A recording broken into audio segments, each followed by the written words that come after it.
lihat. Sorry, saya sebenarnya nggak setuju kalau prestasi kita makin turun ya. Karena faktanya talenta kita masih banyak.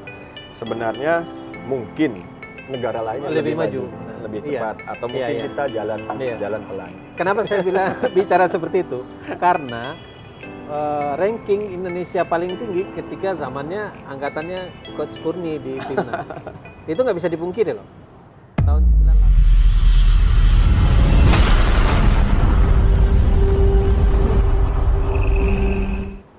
Halo Sobat GAN, salam pembinaan. Kali ini kita melanjutkan bincang-bincang pembinaan kita. Seperti biasa, pada kali ini kita mengundang seorang yang sangat terkenal pada akhir 90-an, Kurniawan Dwi Julianto. Selamat sore. Selamat sore. Kurniawan. Apa kabar? Baik. Coach terakhir di Sabah ya? Iya. Dari tahun berapa ya? 2 musim di Sabah. 2 musim Sabah ya? Dari tahun 2019. Itu setelah APRO kemarin langsung ke sana? Ya, setelah APRO, karena APRO, memang syarat dari Liga Malaysia pelatih pro, ya? head coach-nya harus APRO. Sobat GAN, Coach Kurniawan ini bagi adik-adik yang belum kenal, mungkin belum lahir ya, saat Coach Kurniawan bermain dulu tahun 96 ya di Primavera. Dari Primavera dari tahun 94. 94 ya Pak? 94. Saya waktu itu masih amat SMA, saya satu angkatan dengan Yen, Coach Yen di Padang waktu itu.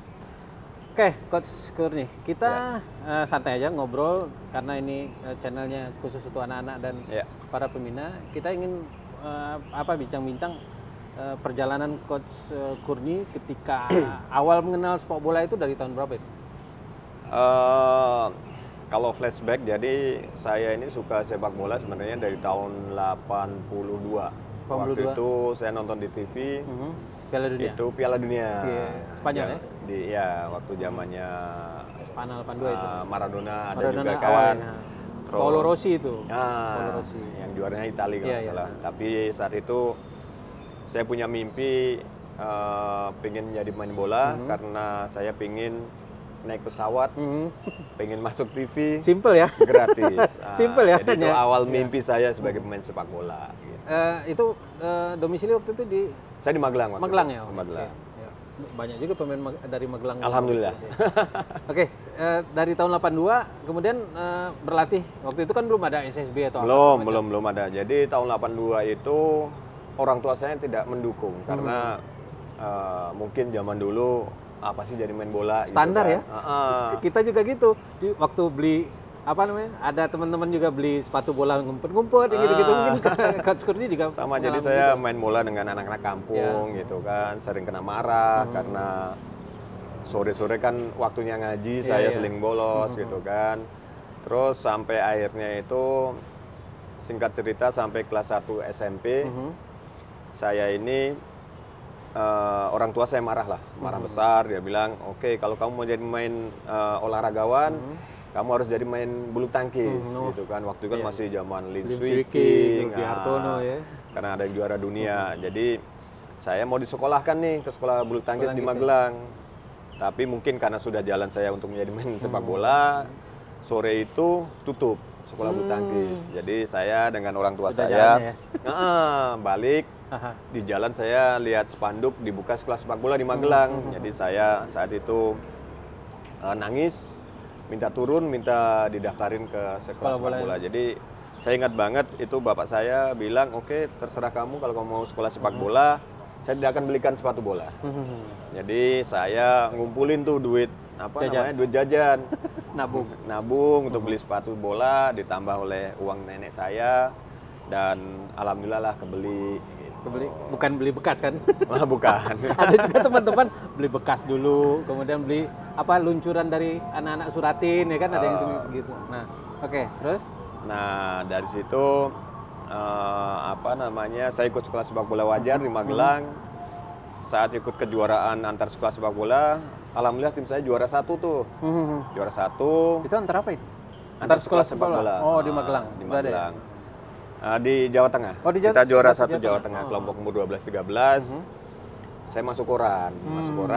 Saya liatin ke bapak saya. Mulai dari situlah bapak saya dan ibu saya mensupport saya lah. Jadi tahun-tahun 85, 86. Tahun 89. Oh, 89 ya? 89. SMP ya? SMP. Okay. Oh, 88 lah, 88 sekitar ya. itulah.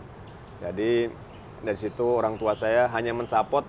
Supportnya ini bentuknya tidak melarang saya bersepak bola, tapi tetaplah masih ya udahlah.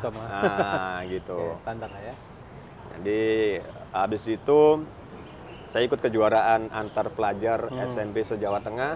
Nah disitulah pelatih di Klat Salatiga melihat bakat saya kelas 3 SMP, saya ditawarin untuk masuk ke Diklat Salatiga yang notabene saya nggak tahu apa ya, itu Diklat sepak bola gitu kan. Jadi dijelaskan bahwa nanti kamu dapat beasiswa, sekolah gratis, asrama, terus digaji juga.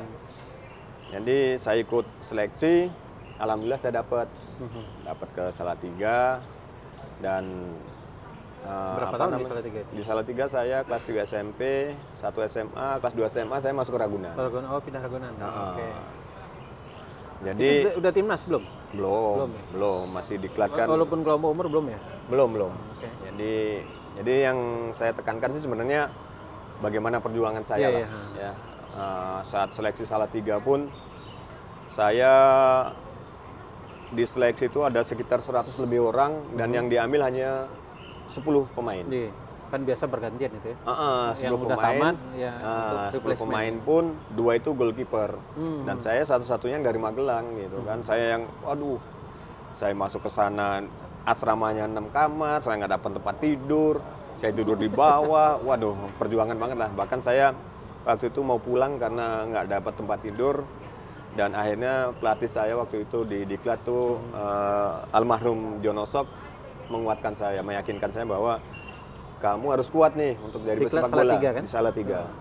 Kamu harus kuat. Oke, kamu tidur ala kadarnya. Jadi kalau kamu berhasil, suatu saat kamu akan bisa kebeli lah, gitu kan. Jadi saya tahan di situ sekitar 2 minggu seleksi. Alhamdulillah saya dapat masuk. Waktu itu kan klub jadi barometer itu Pelita sama Yanita udah ini Arseto ya kan? Arseto waktu itu. Dan Diklat kalau nggak salah zaman-zaman itu yang jadi barometer itu kalau nggak salah 3 Ragunan. Nah, jadi mimpi saya waktu itu begitu masuk Diklat Salatiga, mimpi saya sebagai pesepak bola sebenarnya sudah berubah gitu kan. Dulu kan saya pengen naik pesawat, pengen masuk TV. Tapi begitu saya masuk di Klat Salatiga, banyak alumni Salatiga ini yang dapat beasiswa untuk sekolah di UGM. Karena dulu kan ada PS Gama kan. Jadi yang berprestasi dari sepak bola masuk ke situ. Jadi saya pengen, saya lulus dari Salatiga ini harus masuk UGM. Saya tidak terfikir sama sekali akan masuk Ragunan gitu kan. Terus kelas 2 SMA saya ditarik ke Ragunan. Kemudian 4 bulan di Ragunan ada seleksi Primavera. Saya masuk, berangkat ke Itali. Baru mimpi itu berubah lagi gitu kan. Oke, sebelum ke Itali. Kita mau bahas dulu ketika zaman di Salatiga dulu. Ya. Nah, kan waktu seleksi Salatiga itu kan sebelumnya pasti banyak antara SMP, SMA yang paling berpengaruh dari karir Coach Kurni pada saat itu sehingga membentuk karakter, karena biasanya kan pada waktu zaman-zaman usia muda seperti itu kan apakah dia mau di posisi belakang, depan atau ini kan belum terlalu terlihat. Nah, yang benar-benar memastikan Coach Kurni itu itu siapa atau gimana ceritanya? Maksudnya untuk posisi saya? Posisi kan striker kan? Jadi sebenarnya kalau posisi ini saya hampir semua posisi saya sudah jalanin. Di SSB saya masuk pertama kali sebagai libero, dulu masih pakai libero. Terus ada anak baru main libero, saya naik ke stopper. Di stopper saya masuk ke gelandang, di gelandang itu second track.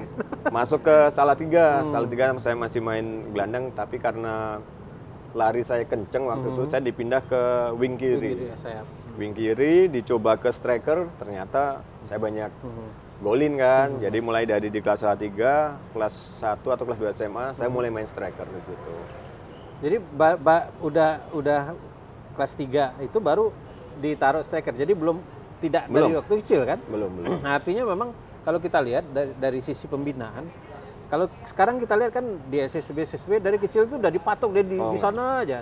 Nah, makanya ini ada satu poin bahwa kalau bisa anak-anak itu memang diberikan ini. Jadi gini ya, ini saya pernah belajar juga untuk grassroots level. Jadi memang untuk anak usia 12 tahun ke bawah ini sebenarnya tidak boleh dikotak-kotakan untuk satu posisi karena akan mengurangi atau membatasi potensi imajinasi mereka, kreativitas mereka dalam bermain. Bahkan saat saya waktu ikut Chelsea coaching course, setiap pemain harus merasakan semua posisi, ya kan, mulai dari goalkeeper, back kanan, jadi semua tidak ada posisi lah. Karena setelah umur 12 baru diajarkan bagaimana mulai mengenal posisi segala macam. Jadi pemain ini bisa mengeluarkan, mengeksplor apa yang dia punya gitu kan. Jadi tidak dibatasin karena kalau dari kecil, sementara kita tahu kecil ini kan anak-anak yang usia muda ini kan banyak pengayaan gerak, harus banyak improvisasi mereka. Jadi biarkan mereka berkembang gitu. Nah, itu yang menjadi catatan kita bahwa sekarang ini kan ada kesalahkaprahan di antara para pembina yang sudah mematok kalau dia harus depan belakang aja. Kan padahal kan enggak seperti itu. Saya teringat kalau Indrianto di Salatiga juga dulu. Enggak, dia beda ya. Oke. Nah, oke. Sekarang kita kembali lagi ke waktu di Diklat Salatiga. Itu ada berapa tahun? 3 tahun ya? Saya Salatiga kelas 3 SMP 1, 2, 3 tahun. 3 tahun ya. Hampir 3 tahun. Itu kan biasanya setiap tahun kan ada kejuaraan. Bukan, ada kejuaraan antar PPLP itu, antar Diklat. Nah, dari itu yang Coach Kurni itu udah fix di striker waktu itu. Jadi selama 3 tahun saya di Salatiga ini masih berubah. Saya justru tidak pernah merasakan antar Diklat karena waktu itu saya pun tidak tahu kendalanya apa. Waktu saya Salatiga itu tidak ada kejuaraan antar Diklat. Justru kita bertandingnya itu apa ya, dulu itu kalau tidak salah hanya turnamen-turnamen yang sebenarnya pemain-pemain senior gitu kan. Jadi kita jam terbangnya di situ. Nah, waktu itu pelatih di Salatiga head coach-nya John Osok, asisten coach-nya Mas Haryadi. Nah, setelah dari Salatiga ceritanya bergabung ke Ragunan. Nah, itu gimana ya? Iya, jadi setiap tahun itu pelatih dari Ragunan akan keliling di semua Diklat Salatiga. Kan mungkin di Ragunan misalnya ada 10 yang lulus, berarti harus ada gantinya. Dia akan keliling ke setiap Diklat di seluruh Indonesia. Dia akan mengambil pemain-pemain yang untuk di posisi itu gitu. Dan saya alhamdulillah waktu itu dipanggil untuk striker. Itu udah tahun berapa itu? Saya pindah ke ke Ragunan itu 93. 93 ya? Udah kelas 2 Ragunan. Berarti kelas 2. Berarti tinggal 2 tahun lah ya di Ragunan. Kelas tidak 2, sampai karena saya 4 bulan di Ragunan saya ke Italia. Nah. Ya. Berarti nggak sempat ada pertandingan atau apa di Ragunan? Nggak ada. Dan waktu itu belum ada timnas kelompok umur ya, langsung? Ada sebenarnya karena kalau di Ragunan itu slotnya untuk mewakili Indonesia untuk Asian School. Asian School. Tapi waktu zaman saya itu jatahnya Ragunan diambil oleh tim Primavera, makanya dibentuk tim Primavera itu. Kita belajar ke Italia, terus ikut Asian School mewakili Indonesia di Colombo gitu. Nah, sekarang kita beralih ke cerita waktu Coach Kurni di Italia. Nah, itu proses di sini berapa lama nih? Gimana prosesnya di sini? Wah, itu. Apakah semua pemain yang direkrut masuk Ragunan dan Ragunan dikejar gimana? Jadi proses seleksinya itu kita ada beberapa tahap ya. Pertama itu rombongannya pemain-pemain Suratin Cup, terus H-Ornas Cup, sama Diklat Ragunan. Itu seleksi tahap pertama dari mungkin 100 lebih, 200 lebih. Nah, nanti yang sekiranya berpotensi diikutkan untuk seleksi kedua, itu gabung lagi dengan jebolan antar Diklat, terus seleksi ketiga itu sudah mulai mengerucut. Jadi saya ingat itu seleksi pertama awal itu sekitar bulan 93, bulan September, Oktober kayak gitulah, atau Desember. Baru kita berangkat ke Italia itu bulan 7. Jadi prosesnya selama 6 bulan itu seleksi. Okay. Kalau Coach Kurni masuk dari jalur dari mana awal, nih? Dari Ragunan. Dari Ragunan. Oh, dari Ragunan. Kalau saya tahu kayak Coach Yen itu masuknya dari apa namanya? Suratin. Suratin di PSP Padang, kemudian diajak Bang Suatman kalau nggak salah. Iya, betul. Nah, dari apa yang paling berkesan ketika awal-awal Coach Kurni seleksi lah. Diseleksi waktu di Ragunan. Jadi sebenarnya waktu seleksi tahap awal itu pemain-pemain yang sudah main di Suratin, di Aornas ini kan sudah terkenal lah, karena sering di koran waktu itu kan. Nah, kami yang dari Ragunan itu ada 4 orang kan tidak pernah ikut kejuaraan. Itu siapa aja tuh? Saya, Eko Purjianto, kemudian Irwan, sama Ferry Taufik. Oh, Ferry Taufik. Nah, saya seleksi. Hari pertama seleksi, pagi itu kita ada fitness test lah, ada sit up semua lah. Sore baru game. Saat game, mereka yang sudah terkenal ini dikumpulkan nih, satu tim kan. Nah, saya ikut rombongan yang tidak ada namanya kan. Jadi saya main di babak kedua. Babak pertama itu mereka menang. Babak kedua tim saya menang nih. Saya, Eko, semua ini yang anak Ragunan menang 4-0 dan saya golin 4-4-nya gitu kan. Begitu setelah pertandingan, waktu itu Om Danur, saya dipanggil Om Danur. Beliau menanyakan, kamu dari mana ini kan? Saya bilang saya dari Ragunan Om. Dulu Salatiga. Oke, dia hanya bilang, oke, kamu merokok enggak? Gitu kan. Saya bilang tidak Om. Oke. Saya mau kamu hati-hati main, jangan cedera, karena saya mau ambil kamu. Jadi hari pertama seleksi saya satu-satunya pemain yang sudah ada punya tiket. Kalau ibarat apa namanya Indonesian Idol sudah dikasih tiket ya. Jadi next day Om Danu juga yang ngasih saya nomor 10. Jadi mulai dari seleksi Primavera itu nomor 10 dari nomor Paten 10 kan? dari Om Danu. Oke. Gitu. Nah, itu seleksinya dari Desember. Itu proses seleksi atau proses seleksi. Jadi tahap awal itu sekitar 2 minggu. Kemudian break balik ke masing-masing. Kemudian ada lagi seleksi 2 minggu. Nah, seperti itulah sampai akhirnya itu tes terakhir itu kita ada IQ test. IQ test. Jadi yang sudah sudah kandidat semua. Yang menentukan salah satunya adalah result IQ test. Nah, dari Desember sampai pertengahan tahun itu Coach Kurni tetap ikut walaupun sudah dikasih tiket di awal, tapi tetap mengikuti proses itu. Iya. Tapi orang-orang berganti itu. Orang berganti. Jadi ini aja tambal sulam ya. Jadi siapa yang kira-kira masih bertahan, kalau dipanggil lagi. Dipulangkan dicari ganti yang baru gitu. Sampai waktu itu berangkat ke 22 pemain. 22 pemain. Satu tim pas ya. Nah, sekarang kita beralih ke pengalaman berangkat ke sana. Nah, itu gimana ininya?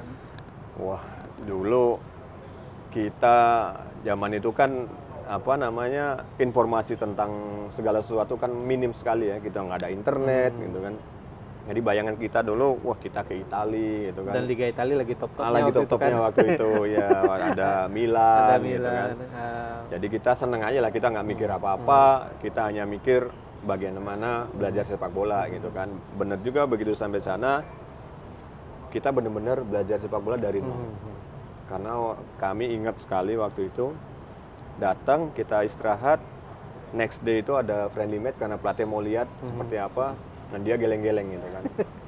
Karena melihat standar sepak bola kita gitu kan. Parahnya ya. Jadi iya.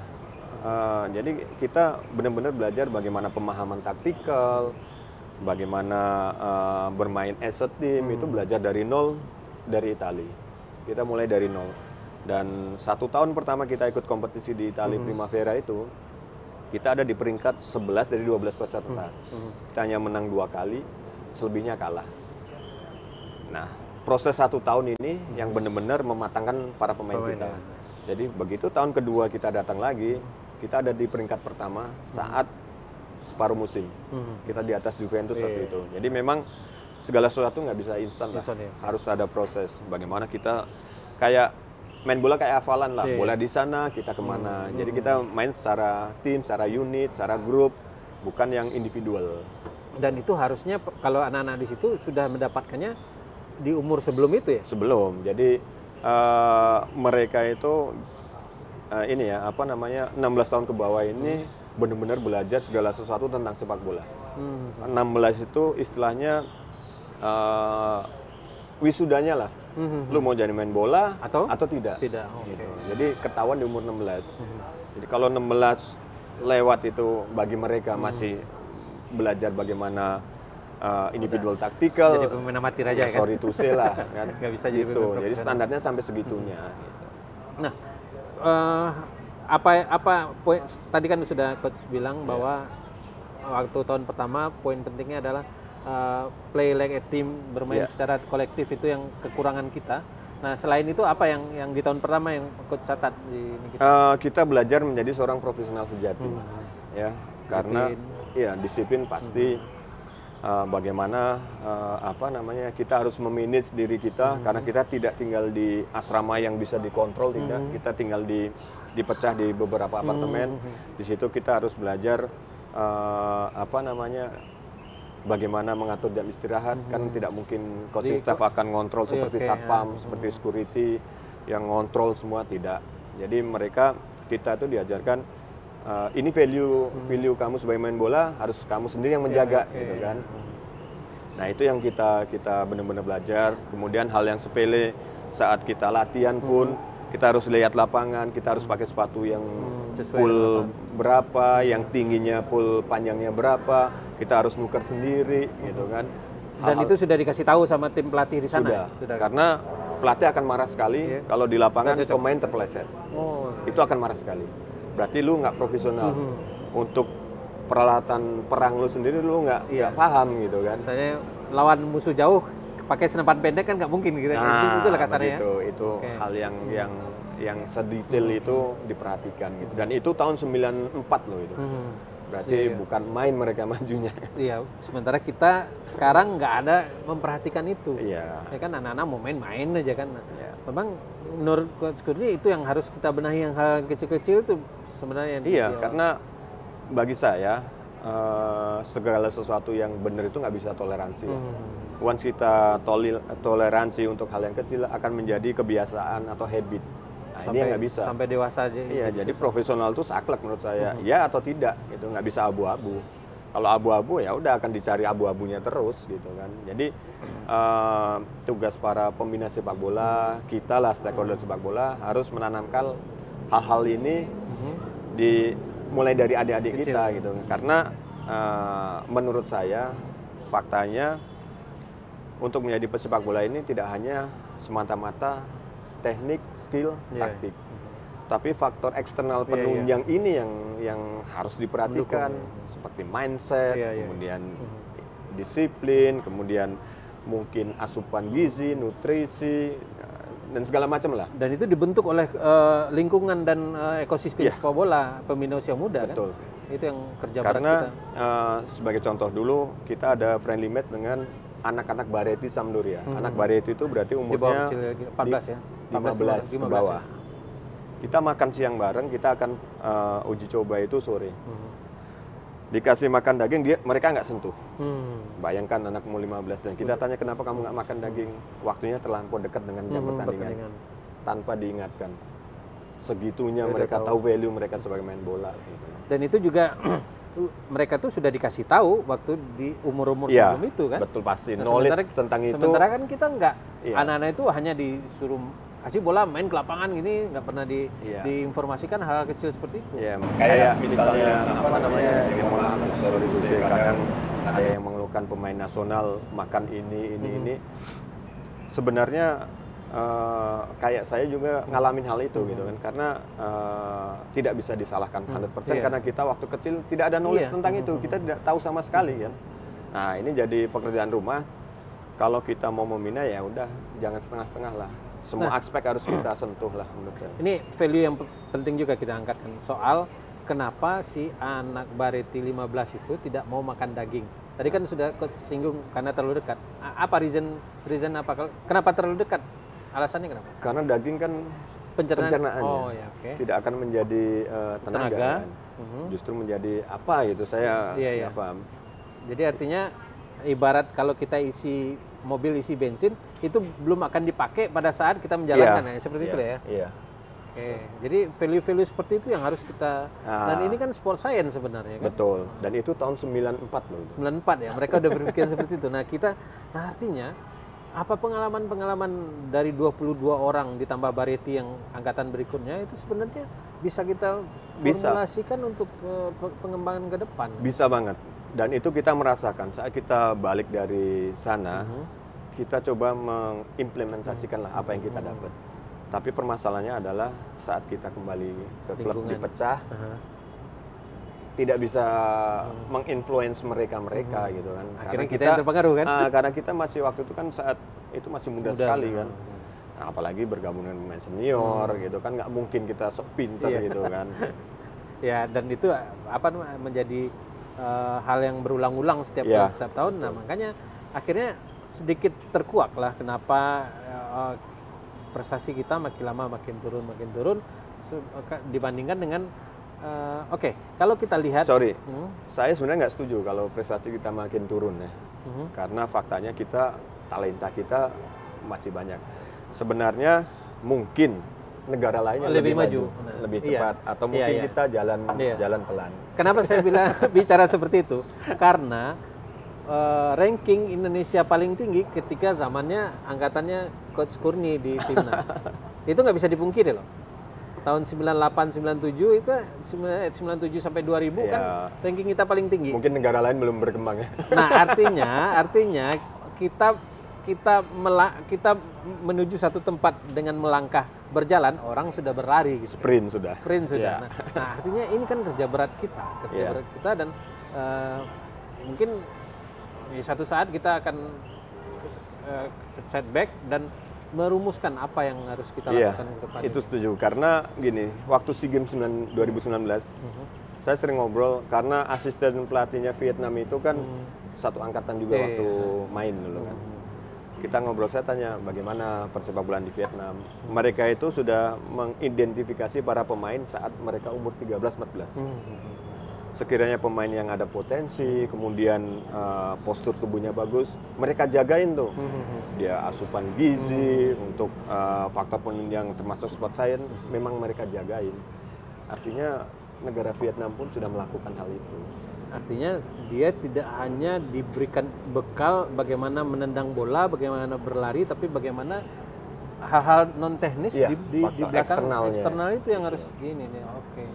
Ini menarik untuk para penggiat pembina usia muda supaya jangan terlena dengan gairahnya di dalam SSB lapangan sekarang. doang. Iya, tapi isinya kosong. Saya pernah kasih statement dalam podcast kita sebelumnya bahwa pembinaan kita ini ramai tapi gersang, ya kan? Ramai tapi value-nya tidak mengangkat apa yang ini kan.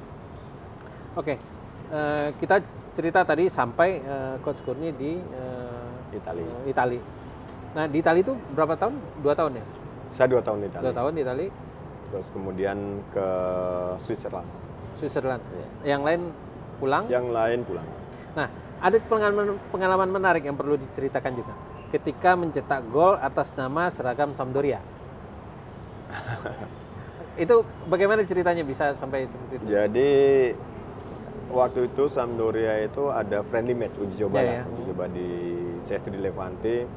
Pagi itu, jadi dari program Primavera itu pemain yang dirasa berbakat itu ada kesempatan untuk berlatih dengan Sampdoria, dan saya salah satunya waktu itu.